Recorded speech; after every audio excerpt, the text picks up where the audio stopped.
Okay, so മോഡിഗ്ലാനി Miller അപ്രോച്ചിൽ നമ്മൾ പറഞ്ഞത് dividend കൊടുത്താൽ വാല്യൂ കൂടില്ല, അല്ലെങ്കിൽ ഡിവിഡൻഡ് കൊടുക്കാത്തത് കൊണ്ട് വാല്യൂ കുറയില്ല എന്നുള്ളതാണ്. ഡിവിഡൻഡ് കൊടുത്താലും കൊടുത്തില്ലെങ്കിലും വാല്യൂ എപ്പോഴും സ്റ്റേബിളായിട്ട് തന്നെ, കോൺസ്റ്റൻറ്റ് വാല്യൂ ആയിട്ട് തന്നെ നിൽക്കും. അപ്പോൾ ഡിവിഡൻറ്റിന് അവിടെ വലിയൊരു ഇമ്പോർട്ടൻസ് ഇല്ല വാല്യുവേഷനിൽ എന്നുള്ളതാണ്. അപ്പോൾ കമ്പനിക്ക് ഡിവിഡൻഡ് കൊടുക്കലും കൊടുക്കാതിരിക്കുന്നതും ഒക്കെ ഒരുപോലെ തന്നെയാണ് വരുന്നത്. ഡിവിഡൻഡ് കൊടുത്തുകൊണ്ട് വാല്യൂ നമുക്ക് ഒരിക്കലും കൂട്ടാൻ പറ്റില്ല എന്നുള്ളതാണ് അപ്രോച്ചിൽ പറയുന്നത്. Then second approach is Walter's dividend model. Walter's model നേരെ ഓപ്പോസിറ്റാണ്. ഡിവിഡൻഡ് കൊടുക്കുക എന്നുള്ളത് റിലവൻ്റ് ആണ്. ഡിവിഡൻഡ് കൊടുത്താൽ വാല്യൂവിനെ അത് അഫക്റ്റ് ചെയ്യുക, അല്ലെങ്കിൽ ഡിവിഡൻഡ് പോളിസി വാല്യൂവിനെ അഫക്റ്റ് ചെയ്യുക എന്നുള്ളതാണ് വോൾട്ടേഴ്സ് മോഡലിൽ പറയുന്നത്. സോ വോൾട്ടേഴ്സിൻ്റെ ഒപ്പീനിയനിൽ ഡിവിഡൻഡ് കൊടുക്കണോ വേണ്ടെന്ന് ഡിസൈഡ് ചെയ്യുന്നത് കമ്പനിയിൽ വരുന്ന ഇൻവെസ്റ്റ്മെൻറ്റ് ഓപ്പർച്യൂണിറ്റീസിൻ്റെ ബേസിലാണ്. ഇപ്പോൾ കമ്പനിയിൽ നല്ല ഇൻവെസ്റ്റ്മെൻറ്റ് ഓപ്പർച്യൂണിറ്റി ഉണ്ടെങ്കിൽ കമ്പനി എന്ത് ചെയ്യണം? ഡിവിഡൻഡ് ഡിസ്ട്രിബ്യൂട്ട് ചെയ്യുന്നതിന് പകരം റിട്ടേൺ ചെയ്യണം. ഇനി കമ്പനിയിൽ നല്ല റിട്ടേൺ കിട്ടുന്ന ഇൻവെസ്റ്റ്മെൻറ്റ് ഓപ്പർച്യൂണിറ്റി ഇല്ലെങ്കിൽ കമ്പനി എന്ത് ചെയ്യണം? ഇൻവെസ്റ്റേഴ്സിന് ഡിവിഡൻഡ് മാക്സിമം ഡിസ്ട്രിബ്യൂട്ട് ചെയ്ത് കൊടുക്കുക എന്നുള്ളതാണ്. അപ്പോൾ അവിടെ നമ്മൾ ഫോക്കസ് ചെയ്യുന്നത് ഡിവിഡൻഡ് ഷെയർ ഹോൾഡേഴ്സിന് കിട്ടുന്ന റിട്ടേണിനെയാണ് നമ്മൾ ഫോക്കസ് ചെയ്യുന്നത്. അപ്പോൾ ഹൈ റിട്ടേൺ നമുക്ക് കൊടുക്കാൻ കഴിയുകയാണെങ്കിൽ നമ്മളത് പ്രോഫിറ്റ് നമ്മളുടെ കമ്പനിയിൽ ഇൻവെസ്റ്റ് ചെയ്യുമ്പോഴാണ് ഷെയർ ഹോൾഡേഴ്സിന് മാക്സിമം റിട്ടേൺ കിട്ടുക. അപ്പോൾ ഷെയർസിൻ്റെ വാല്യൂ കൂടുക. അതുപോലെ നമ്മുടെ കമ്പനിയിൽ നിന്ന് കിട്ടുന്നതിനേക്കാൾ റിട്ടേൺ പുറത്തുനിന്ന് കിട്ടാനുണ്ടെങ്കിൽ നമ്മൾ എന്ത് ചെയ്യണം? ആ പ്രോഫിറ്റ് ഒരിക്കലും റിട്ടേൺ ചെയ്യുന്നത് പകരം പ്രോഫിറ്റ് ഷെയർ ഹോൾഡേഴ്സിന് തന്നെ ഡിവിഡൻഡായിട്ട് ഡിസ്ട്രിബ്യൂട്ട് ചെയ്ത് കൊടുക്കുക എന്നുള്ളതാണ് വോൾട്ടേഴ്സ് മോഡലിൽ പറയുന്നത്. അപ്പോൾ ഇൻവെസ്റ്റ്മെൻറ്റ് ഓപ്പർച്യൂണിറ്റിയുടെ ബേസിലാണ് നമ്മൾ ഡിവിഡൻഡ് കൊടുക്കണോ വേണ്ടോ എന്നുള്ളത് ഡിസൈഡ് ചെയ്ത് ഡിവിഡൻഡ് പോളിസി നമ്മൾ ഫോർമുലേറ്റ് ചെയ്യുന്നതും കമ്പനിയിൽ ഫ്യൂച്ചറിൽ വരാൻ പോകുന്ന ഇൻവെസ്റ്റ്മെൻറ്റ് ഓപ്പർച്യൂണിറ്റി നോക്കിയിട്ടാണ്. ഓപ്പർച്യൂണിറ്റി ഉണ്ടെങ്കിൽ റിട്ടേൺ ചെയ്യാം, ഓപ്പർച്യൂണിറ്റി ഇല്ലെങ്കിൽ ഡിവിഡൻഡ് ഡിസ്ട്രിബ്യൂട്ട് ചെയ്ത് കൊടുക്കുക എന്നുള്ളതാണ്. അപ്പോൾ ഇവിടെ നമുക്ക് രണ്ട് വാല്യൂസ് നോക്കിയിട്ടാണ് നമ്മൾ ഡിവിഡൻഡ് കൊടുക്കണോ വേണ്ടോ എന്ന് നമ്മൾ ഡിസൈഡ് ചെയ്യുന്നത്. ഒന്നാമത് കമ്പനിയിൽ ഈ പ്രോഫിറ്റ് റിട്ടേൺ ചെയ്ത് ഇൻവെസ്റ്റ് ചെയ്യുകയാണെങ്കിൽ കിട്ടുന്ന ഷെയർ ഹോൾഡേഴ്സിന് കിട്ടുന്ന റിട്ടേൺ ആണ്. അപ്പോൾ ആ റിട്ടേൺ നമ്മൾ ആർ എന്നുള്ള ലെറ്റർ വെച്ച് നമുക്ക് ഡിനോട്ട് ചെയ്യാം. പിന്നെ അതുപോലെ കമ്പനിയിൽ ഇൻവെസ്റ്റ്മെൻറ്റ് ഓപ്പർച്യൂണിറ്റി ഇല്ല, പകരം ഈ ഷെയർ ഹോൾഡേഴ്സിന് നമ്മൾ ഡിവിഡൻഡ് ഡിസ്ട്രിബ്യൂട്ട് ചെയ്ത് കഴിഞ്ഞാൽ ആ ഡിവിഡൻഡ് അവർ എന്ത് ചെയ്യും? വേറെ സെക്യൂരിറ്റികളിലോ അല്ലെങ്കിൽ വേറെ ഇൻവെസ്റ്റ്മെൻറ്റിൽ പോയിട്ട് ഇൻവെസ്റ്റ് ചെയ്യും. അപ്പോൾ അങ്ങനെ എക്സ്റ്റേണലി അവർ ഇൻവെസ്റ്റ് ചെയ്യുമ്പോൾ അവർക്ക് കിട്ടുന്ന റിട്ടേണിന് നമുക്ക് KE എന്നുള്ള റിട്ടേണായിട്ട് പറയാം. അപ്പോൾ ഈ ആറിൻ്റെയും KEയുടെയും വാല്യൂ വെച്ചിട്ടാണ് നമ്മൾ ഡിവിഡൻഡ് കൊടുക്കണോ വേണ്ടോ എന്നുള്ളത് ഡിസൈഡ് ചെയ്യുന്നത്. അപ്പോൾ ഫസ്റ്റ് കേസ് ഇത്രയും പറയുന്നത്, ആറിൻ്റെ വാല്യൂ ആണ് കൂടുതലെങ്കിൽ, അതായത് കമ്പനി കൊടുക്കുന്ന ഡിവിഡൻഡാണ് കൂടുതലായിട്ട് വരുന്നതെങ്കിൽ കമ്പനി എപ്പോഴും എന്ത് ചെയ്യണം? കിട്ടുന്ന ഡിവിഡൻഡ് മുഴുവനായിട്ട് അല്ലെങ്കിൽ കിട്ടുന്ന പ്രോഫിറ്റ് മുഴുവനായിട്ട് കമ്പനിയിൽ റിട്ടേൺ ചെയ്യണം. പേ ഔട്ട് റേഷ്യോ 0 ആയിരിക്കും. ഡിവിഡൻഡായിട്ട് ഒരു എമൗണ്ട് കൊടുക്കണ്ട എന്നുള്ളതാണ്. 100% എന്ത് ചെയ്യുക? റിട്ടേൺ ചെയ്യുക. നേരെ തിരിച്ച് പുറത്തുനിന്ന് കിട്ടുന്ന റിട്ടേൺ KE ആണ് കൂടുതലായിട്ട് വരുന്നതെങ്കിൽ കമ്പനി ഒരിക്കലും എന്ത് ചെയ്യരുത്? പ്രോഫിറ്റ് റിട്ടേൺ ചെയ്യരുത്, പകരം ഫുൾ എമൗണ്ട് നമ്മൾ ഡിവിഡൻഡായിട്ട് ഷെയർ ഹോൾഡേഴ്സിന് കൊടുക്കുക എന്നുള്ളതാണ്. സോ KE ആണ് കൂടുതലായിട്ട് വരുന്നതെങ്കിൽ റീറ്റെൻഷൻ റേഷ്യോ 0 ആയിരിക്കണം, പകരം 100% എന്ത് ചെയ്യണം? ഡിവിഡൻഡായിട്ട് ഡിസ്ട്രിബ്യൂട്ട് ചെയ്യുക എന്നുള്ളതാണ്. ഇൻ കേസ് കമ്പനിയിൽ കിട്ടുന്ന റിട്ടേണും പുറത്തുനിന്ന് കിട്ടുന്ന റിട്ടേണും ഈക്വലായിട്ട് വരികയാണെങ്കിൽ കമ്പനിക്ക് എന്ത് വേണമെങ്കിലും ഡിസൈഡ് ചെയ്യാം. കാരണം ഡിവിഡൻഡ് കൊടുത്താലും കൊടുത്തില്ലെങ്കിലും വാല്യൂ എപ്പോഴും സെയിം ആയിട്ടായിരിക്കും നിൽക്കുന്നത്. അപ്പോൾ കമ്പനി റിട്ടേൺ ആണ് കൂടുതലായിട്ട് വരുന്നതെങ്കിൽ കമ്പനിയിൽ വേണം ഫണ്ട് ഇൻവെസ്റ്റ് ചെയ്യാൻ. പുറത്തുനിന്ന് കിട്ടുന്ന റിട്ടേൺ ആണ് കൂടുതലായിട്ട് വരുന്നതെങ്കിൽ പ്രോഫിറ്റ് ഇൻവെസ്റ്റ് ചെയ്യുന്നത് പുറത്തായിരിക്കണം. അപ്പോൾ കമ്പനി കൂടുതൽ റിട്ടേൺ കൊടുക്കാൻ പറ്റുകയാണെങ്കിൽ കമ്പനിക്ക് പ്രോഫിറ്റ് റിട്ടേൺ ചെയ്യാം. കമ്പനിക്ക് പുറത്ത് കിട്ടുന്ന റിട്ടേണിൻ്റെ അത്രയും കൊടുക്കാൻ കഴിയുന്നില്ലെങ്കിൽ കമ്പനി ഒരിക്കലും എന്ത് ചെയ്യരുത്? പ്രോഫിറ്റ് റിട്ടേൺ ചെയ്യരുത്, പകരം ഡിവിഡൻഡ് മുഴുവനായിട്ട് പ്രോഫിറ്റ് മുഴുവനായിട്ട് ഡിവിഡൻഡായിട്ട് കൊടുക്കുക എന്നുള്ളതാണ് ബെസ്റ്റ് പോളിസിയായിട്ട് പറയുന്നത്. ദെൻ വോൾട്ടേഴ്സ് മോഡലിൽ നമ്മൾ മാർക്കറ്റ് വാല്യൂ അല്ലെങ്കിൽ മാർക്കറ്റ് പ്രൈസ് കാൽക്കുലേറ്റ് ചെയ്യുന്നത് ഈ ഒരു ഇക്വേഷൻ വെച്ചിട്ടാണ്. D + R/KE × E - D / KE എന്നുള്ള ഇക്വേഷനാണ് നമ്മൾ യൂസ് ചെയ്യേണ്ടത്. അപ്പോൾ അതിൽ P എന്ന് പറയുന്നത് മാർക്കറ്റ് പ്രൈസ് ആണ്, D ഡിവിഡൻഡ് പെർ ഷെയർ ആണ്, R internal rate of return ആണ്, KE കോസ്റ്റ് ഓഫ് ഇക്വിറ്റി ക്യാപിറ്റലാണ്, ദെൻ E ഏണിങ്സ് അല്ലെങ്കിൽ പ്രോഫിറ്റ് ആണ്. ഇത്രയും വാല്യൂസാണ് നമ്മൾ ഇക്വേഷനകത്ത് യൂസ് ചെയ്യുന്നത്. അപ്പോൾ ഈ ഇക്വേഷൻ വെച്ചിട്ടാണ് നമ്മൾ ഡിവിഡൻഡ് കൊടുക്കുമ്പോൾ വാല്യൂ കൂടുന്നുണ്ടോ വാല്യൂ കുറയുന്നുണ്ടോ എന്നൊക്കെ നമ്മൾ നോക്കുന്നത്. ഞാനൊരു എക്സാമ്പിൾ നോക്കാം. The following information is available in respect of a firm. Capitalization rate 10%. Capitalization എന്ന് പറഞ്ഞാൽ കോസ്റ്റ് ഓഫ് ഇക്വിറ്റി ക്യാപിറ്റലാണ് 10%. Then earnings per share 12 rupees ആണ്. Then assumed rate of return on investment. Internal rate of return ആണ് പറയുന്നത്. അത് 16% വരുന്ന ഒരു കേസും ഉണ്ട്, 8% വരുന്ന കേസും ഉണ്ട്, 10% വരുന്ന കേസും ഉണ്ട്. Then show the effect of dividend policy on market price of shares using Walters model at the following payout ratios. 0% ആണെങ്കിൽ എങ്ങനെയാണ്, 50% ആണെങ്കിൽ എങ്ങനെയാണ്, 75% ആണെങ്കിൽ എങ്ങനെയാണ്, 100% ആണെങ്കിൽ എങ്ങനെയാണ്. അപ്പോൾ ഇതിൽ നോക്കേണ്ട കാര്യം ഇത്രയാണ്.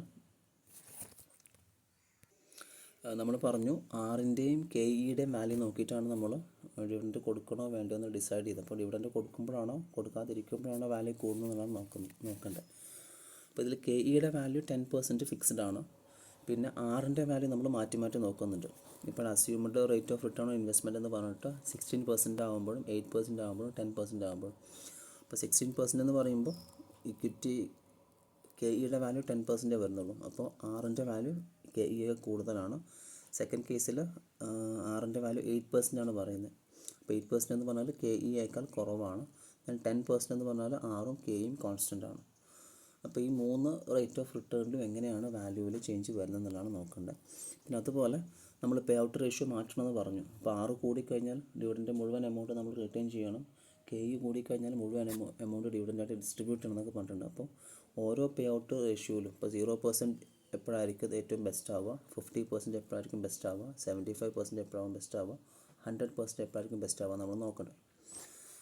ഓക്കെ, ഇപ്പോൾ 3 റേറ്റിലും ഈ 4 പേ ഔട്ട് റേഷ്യോസ് നമ്മൾ ടെസ്റ്റ് ചെയ്തുകൊണ്ടിരിക്കണം. അപ്പോൾ ഈ ഓരോ റേറ്റ് ഓഫ് റിട്ടേണിലും ഏത് പേ ഔട്ട് റേഷ്യോ ആണ് ഏറ്റവും കൂടുതൽ വാല്യൂ തരുന്നതെന്നുള്ളതാണ് നമ്മൾ നോക്കേണ്ടി വരിക. അപ്പോൾ ഇക്വേഷനിലേക്ക് വരിക. ഇക്വേഷനിൽ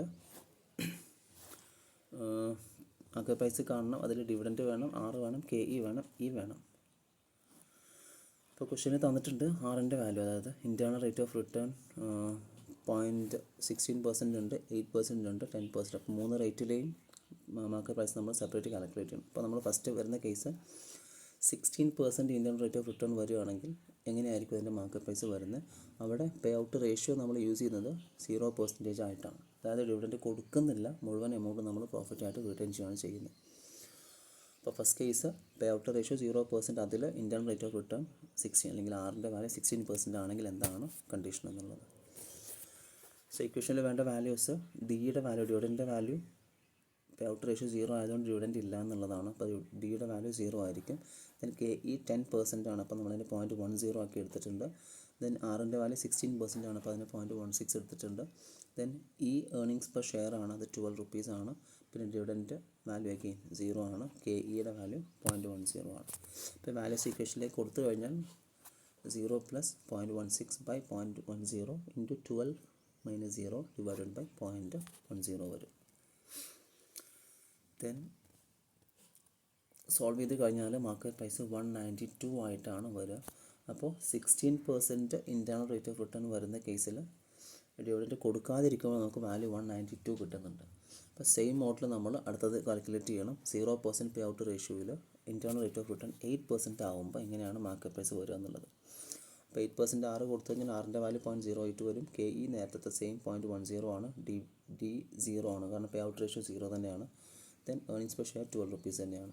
അപ്പോൾ ഇതിലെ വാല്യൂസ് അപ്ലൈ ചെയ്യുമ്പോൾ നമുക്ക് മാർക്കറ്റ് പ്രൈസ് കിട്ടുന്നത് 96 rupees ആണ്. അതായത് 0% പേ ഔട്ടിൽ ഇൻറ്റേർണൽ റേറ്റ് ഓഫ് റിട്ടേൺ 8% ഉള്ളൂ വരുന്നെങ്കിൽ 96 ആണ് നമ്മളുടെ മാർക്കറ്റ് പ്രൈസ് വരും. അപ്പോൾ ഇതുപോലെ നമ്മൾ എന്ത് ചെയ്യണം, ഓരോ റേറ്റിലും പേ ഔട്ട് റേഷ്യോ 0%ൽ 16% ആകുമ്പോൾ എത്ര വാല്യൂ വരും, 8% ആകുമ്പോൾ എത്ര വാല്യൂ വരും, 10% ആകുമ്പോൾ എത്ര വാല്യൂ വരും എന്നുള്ളത് നോക്കണം. ദെൻ പേ ഔട്ട് റേഷ്യോ 50% വരുമ്പോൾ ആറിൻ്റെ വാല്യൂ 16%ൽ എത്രയാണ് വാല്യൂ വരിക, 8% ആകുമ്പോൾ എത്രയാണ് മാർക്കറ്റ് പ്രൈസ് വരിക, 10% ആകുമ്പോൾ എത്രയാണ് മാർക്കറ്റ് പ്രൈസ് വരിക. അതുപോലെ 75%ലും 100%ലും ഇതുപോലെ നമ്മൾ എന്ത് ചെയ്യണം, ഇക്വേഷനിലെ വാല്യൂസ് മാറ്റി വാല്യൂസ് കാൽക്കുലേറ്റ് ചെയ്യണം. അപ്പോൾ ഇതായിരിക്കും നമുക്ക് കിട്ടാൻ പോകുന്ന final result.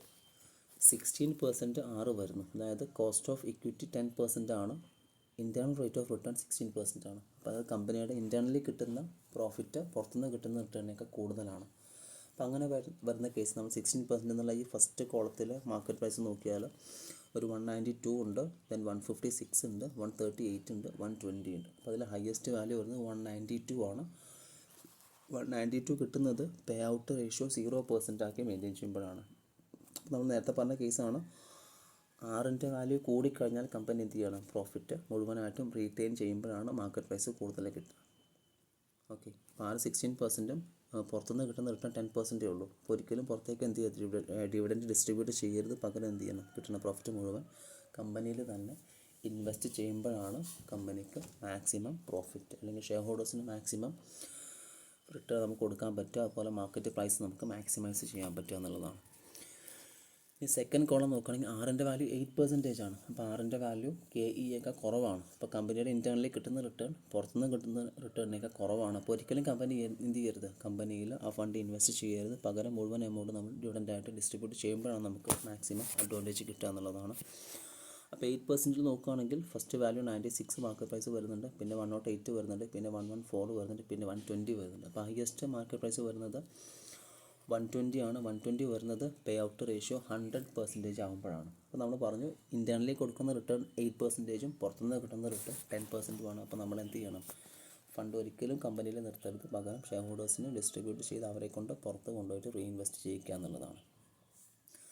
Then third case ആറിൻ്റെ വാല്യൂ 10% ആവുന്ന കേസിൽ. അപ്പോൾ ആറിൻ്റെ വാല്യൂ 10 ആണ്, KEയുടെ വാല്യൂ 10 ആണ്. അപ്പോൾ കമ്പനി കൊടുക്കുന്ന റിട്ടേൺ 10 ആണ്, പുറത്തുനിന്ന് കിട്ടുന്ന റിട്ടേൺ 10 ആണ്. അപ്പോൾ അങ്ങനെ വരുന്ന കേസിലെ വാല്യൂസ് ഒക്കെ സെയിം ആണ്, 120, 120, 120. അപ്പോൾ എന്ത് ചെയ്യില്ല, ഡിവിഡൻറ്റ് കൊടുത്താലും ഡിവിഡൻറ്റ് കൊടുത്തില്ലെങ്കിലും മാർക്കറ്റ് വാല്യൂ എന്താവില്ല, ചേഞ്ച് ആവില്ല. കാരണം ഷെയർ ഹോൾഡേഴ്സിൻ്റെ കേസിൽ കമ്പനി കൊടുക്കുന്ന റിട്ടേണും പുറത്തുനിന്ന് കിട്ടുന്ന റിട്ടേണും അതുപോലെ തന്നെയാണ്. അപ്പോൾ ഡിവിഡൻറ്റ് കൊടുത്താലും കൊടുത്തില്ലെങ്കിലും സെയിം ഇഫക്റ്റ് ആയിരിക്കും വരുന്നത്.